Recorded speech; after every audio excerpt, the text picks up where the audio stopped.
Sometimes we get so hung up on what we see other people building that when we are building the raw and primitive version of what we want to do, we end up quitting or giving up or being way too hard on ourselves and getting distracted because we see somebody else's grand vision, grand palace that they've built, while we're looking at a one-man show of the simple thing that we're trying to walk out. Hello and welcome to today's episode, Ambitious Woman of Faith. Today we are going to be talking about how to develop a pioneer spirit, a pioneer mentality, what that really means, and how developing this can really serve you as you go after your dreams, your goals, your purpose, and the things that you want to pursue and do with your life. What I would describe as someone with a pioneering spirit or mentality is somebody who wants to do something new in a new space of something that has either never been done before or not in the way that you desire to produce it. So if that sounds kind of convoluted or not descriptive enough, let me break it down a little bit more. If you see a particular gap in your community or in the world in general that you long to fill, like for instance, if you see that there's not a lot of books around one particular topic and you're like, I really want to write a book and speak to this space because there's not a lot of people talking about it, or there's not a lot of people coming from the perspective that I want to bring. Or there's maybe not a lot of women talking about this and I want to bring a female perspective, or whatever would be the definitive factor for you. But the point is that you see a gap, you see an area or terrain that is just not developed, and you want to go in and you want to bring something new and develop something new in that space. So I hope that brings a little bit more clarity as we start this discussion. And if you're still like, oh, what is she talking about? I want you to continue to listen in because it will get more clear as we dive in here. So the first thing that you need to think about from the perspective of a pioneering spirit or mentality is spotting a need or a gap, like I just mentioned. Seeing a space where you feel like you have something to give. You have ideas and thoughts and concepts that are swirling around in your brain and you're like, I feel like I could really speak to this space.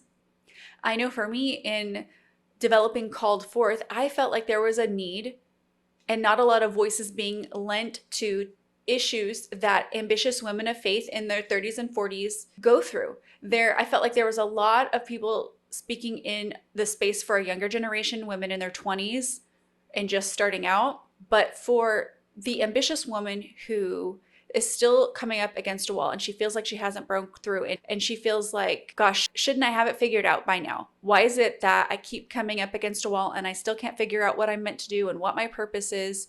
Why am I still struggling and going around the same mountain over and over again?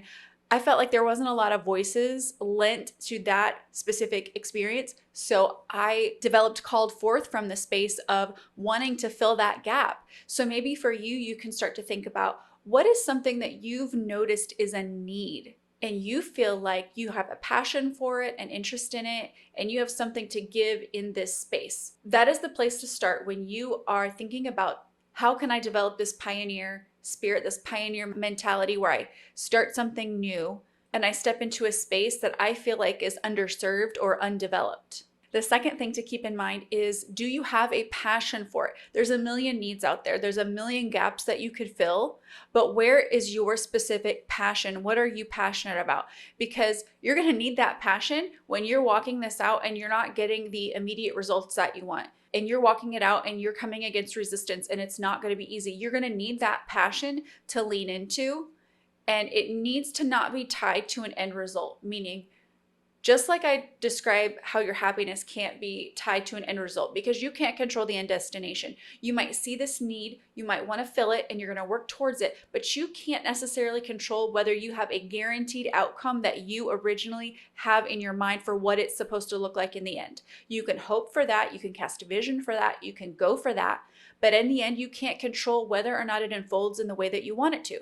So you need to untie your passion and untie your happiness from an end destination, and know that if you have true passion for this area, even though there might be times along the way where you become discouraged and frustrated, in the end, that gap and that need that you see and that drive that you have to fill it, you still hold on to a passion for it, whether or not you have this quote unquote success at the end of the day. And I'll kind of lay down another example of where I was starting to pursue something that my passion just didn't land with. I started off trying to do some business coaching, really more marketing coaching, because that's what I had a lot of training in. And I did have interest in this area and I had a lot of experience in marketing. But when it came down to it, and I tried to start to develop coaching programs and courses and just content around marketing and specifically business marketing, I kept coming up against this wall because I would get so sick of talking about it. I might put out a piece here and there when my passion would move me, but when it came to creating consistent content and really building a business around teaching small businesses how to market themselves, I realized I don't really have a passion for that. And the thing is, I am so glad that I started to walk that out, because if I hadn't, I could have always looked back years later and wondered, what would have happened if I had built this huge business around marketing? I might live with the thought that I missed the mark or I missed out, but because I decided to walk it out, I really began to refine and fine tune and realize this isn't really my thing. So if you've had experiences where you've started to walk things out and they didn't go as you thought that they would, and you realize you didn't really have a passion for it, I don't want you to look at that experience as wasted at all. Actually, it was a great guiding experience, because then you realized, okay, this isn't my zone of genius. This is not my thing. I'm not as passionate about it as I thought I was. This is going to lead into my next point here, is the willingness to step into undeveloped territory. Because as you are willing to step into undeveloped territory, as I mentioned before, you're going to find out, do I truly have a passion for this? Is this really the lane? And you will find out whether or not you need to pivot to the left or to the right. It's not like the marketing experience and training that I have doesn't serve me now. It serves me in all of the different capacities and roles that I fill. But it's just not really what I want to teach and how I ultimately want to serve my audience. But you have to be willing to step out and see and find out. And also know that just because you start off filling one gap doesn't mean that as you grow and mature and change and develop and really get to know who yourself and what you're all about, that you won't still have the ability to pivot or shift as you realize that maybe your passion no longer lies here. So many people start off in business and they have a specific idea in mind, only to find out as things move along and they build their business that maybe the particular business that they started with isn't the business they want to retire with. It is a very normal thing. I mean, back in the day, our grandparents would get a job and they would stay in it for the duration of their lives. Like that was the goal, get a really good job, stay there, retire with a good pension. And you did not see them leave that unless it was through an unfortunate circumstance. And now we are in a day and age where somebody might switch careers 6 or 7 times. And that's not a bad thing.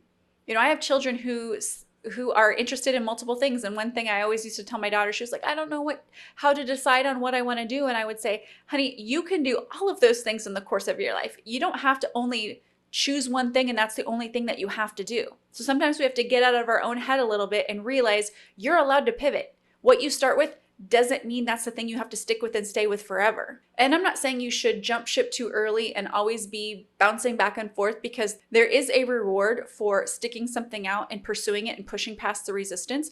So for you, you just have to evaluate as you move through this pioneering territory. What is the Holy Spirit telling you? Is he telling you to stick it out and keep moving forward and you're just facing some resistance? Or is the leading and guiding that you just need to shift and your passions have been revealed and now you know you need to move on to something different? That's only a question that you and God can answer in conversation together. But I will tell you, you're never going to get to that place until you're willing to step out into this territory that you are considering occupying. The next thing that you need to do, you need to cast vision for where you want to go. And I want you to think about what it was like as a pioneer moving into an undeveloped territory. They had to cast vision for what that would look like. Now, naturally speaking, they were probably just trying to get there and get a house built. It was survival mode, but there was an element where they needed to cast some vision. Was it better to put that house on the top of the hill? Was it better to put their home near a water source? They really had to think about the future and cast vision for the space that they were going to occupy. And you need to do the same thing when you are considering building something new, doing something new. Maybe for you, you want to write a book, or you want to start a business or create a service, or you want to start a nonprofit, whatever it is for you. Cast vision for what you want that to look like. And it doesn't mean that the vision that you cast is going to look exactly to the T what you've dreamed up in your head, because oftentimes it can look vastly different or somewhat different than the vision you originally cast. But the point is, you cast the vision to then be able to walk out what is needed to bring that to life. And you make adjustments along the way. The next thing that you need to consider is that what you're spending time to build will not always yield a quick result. Meaning, if you have in your mind, this needs to unfold in 6 months, this needs to unfold in a year, all of these things need to happen by this specific time, you need to be prepared for your timeline maybe not matching the reality of what happens. And it doesn't mean that you don't set a timeline or there's not value in setting a timeline, but it's willing to have that flexibility to adjust and adapt to life as it happens. And not to get so stuck in the timeline that you're not willing to revisit and redevelop the timeline if you don't meet those milestone deadlines that you have for yourself. I mean, how many times do we set New Year's resolutions at the beginning of the year and then July comes and we're nowhere near where we thought we'd be? Well, do you keep going down this timeline that you know 6 months in is not going to be now realistic? Or do you reevaluate the timeline and set different goals still connected to the timeline? But now 6 months in, you really realize some of these other dynamics that maybe you didn't consider before. Because we can set lofty expectations, but then be disappointed by the reality of life and our ability to do as much as we want to. You know, there's a saying that says we overestimate what we can do in a short amount of time and we underestimate what we can do in a long amount of time or an extended amount of time. And this is very true. So I think reevaluating timelines is not a bad thing. It doesn't mean that you quit or you're a failure. It just means that you are going to see that success that you're going after because you're willing to adapt and adjust and keep moving forward. So to go back to the point I was really trying to hone in here, and that is knowing that the time that you spend at the beginning of pioneering something new won't always mean that you get a quick result. But that's where your passion's going to come in, because you've identified that you truly, truly have passion for this. And it's going to help get you through those times where you're working, you're grinding it out, you're trying, and the results just aren't there yet, at least not in the way that you would have hoped and wanted them to be. So a pioneer knows that you're not going to get the Taj Mahal in the first 6 months.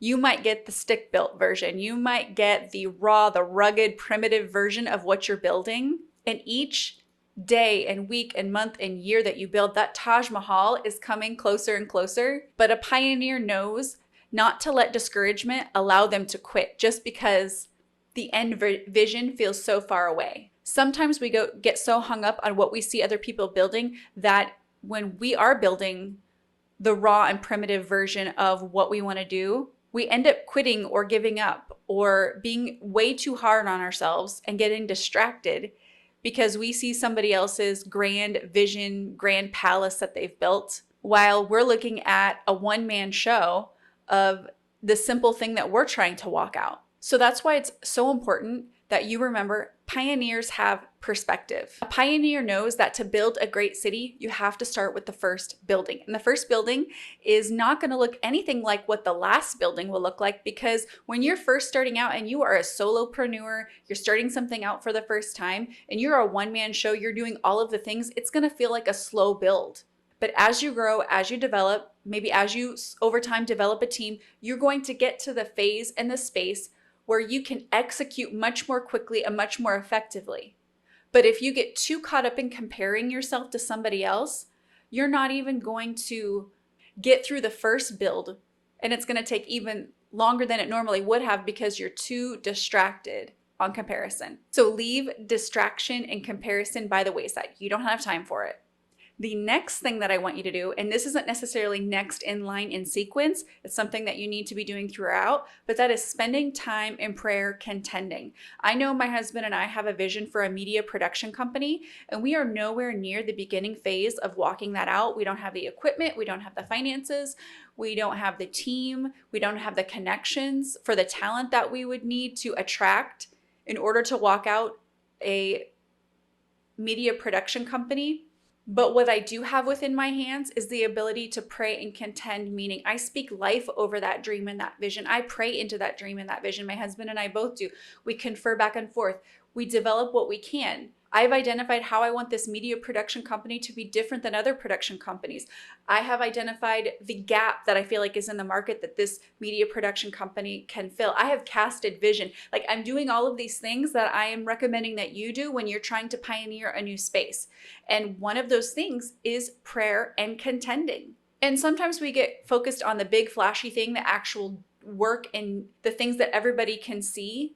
Like, for instance, when you're building a company and building a brand, you want to like get your website up and running. But if you're not doing the foundational work of what is my business all about, who am I really serving, you can have this big flashy website without the foundation of the business being really established and firm. So prayer and development is a key part of a pioneer mentality. Prayer is that behind the scene work that nobody sees, that might feel initially like it's not going anywhere, but I guarantee you, the Bible says that the prayer of a righteous man avails much. And prayer is a key part of this pioneer spirit and pioneer mentality. The other thing a pioneer knows is that when you start to build something, you attract other people into your fold. Sometimes you feel like, or we feel like we need a team to get started. We need multiple people with us and on board with us to get started. But more often than not, you are pioneering something on your own to begin with.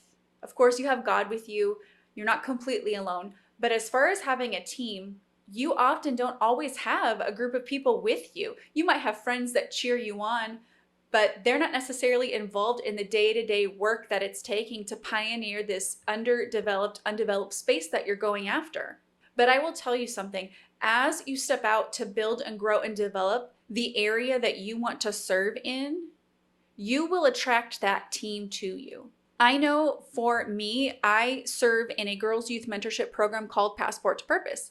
And my good friend Jody Zaug started this nonprofit organization. And I had seen photos of them having this really fun French mystery dinner one year. And I'm like, what is this all about? This looks like so much fun. And I kind of let time pass and I didn't really look into it. And then I just started getting this stirring on my heart, like, Dawn, you need to start volunteering again. Because I've always felt like it's an important part of our life to give back to our community and serve in some way. And at the time I was really busy with my children and I just, I had stepped away from volunteering. I had volunteered at a crisis pregnancy center when we lived in Connecticut. I always volunteered with the church, always helped out with nursery, youth group, all of the things. And then I just kind of went through this space in my life. There was just a season where I stepped away from that. And then I felt like God was stirring on my heart again to serve in some way. And so I started thinking about where's my passion and my interests lie. And then I actually gave a call to someone who works with youth. And because I really kind of felt like I was meant to serve some way with youth, but it wasn't necessarily in the church's youth group anymore. I knew I was just considering some other options. And she said, there's something called Passport to Purpose and this lady, Jody Zaug, started it. Maybe you should give her a call. So I gave Jody a call and I was like, hey, I was just interested if you were taking volunteers. I volunteered off and on most of my life and I just feel like God's leading me to work with youth. And I met with her and I found out their need at that time was social media. And actually, ironically enough, the night before I called her, I started to get some clarity and feel like maybe I'm supposed to do something in social media. And so when she told me that was their need that they had, we connected on that and I became their social media marketer for the first year I was with them. I then came on to become a mentor. But all of this came together as only God can make happen. And because she stepped out to build something, she attracted her team. Now, that's not to say that she hasn't asked people to come on board and like everybody calls her and says, "Ooh, can I be a part of this?" Because there's not an element of where you don't still have to reach out and make connections. But the point is when you step out in what you want to pursue and do in your pioneering spirit, in your pioneering mentality, you do attract. Now, if you're somebody that says, well, I've started plenty of things and nobody's contacted me, I'm not saying that it always happens the way I just described with Passport to Purpose. But I think often you will find when people know that you are known for a space that you have been developing and occupying, you'll find that people come to you with questions about how to walk out certain things because they know that you're doing something. They know that you're a mover and a shaker and you're a pioneer, and you'll get contacted and asked questions. So whether you know it or not, and whether you see it or not, your pioneering spirit will attract people. I hope this episode has encouraged and inspired and empowered you to develop a pioneering spirit. That's all we've got for this episode of the Called Forth podcast. One thing that would really help both us and other new potential listeners is for you to rate this show and leave a comment in iTunes, Stitcher, or wherever you tune in to listen. Also, make sure to link up with us at www.dawntown.com. That's DAWNTOWNE.com. And on social media. And please just share. Share this podcast with anyone who you think might enjoy it. Until next time, remember, you have been called forth.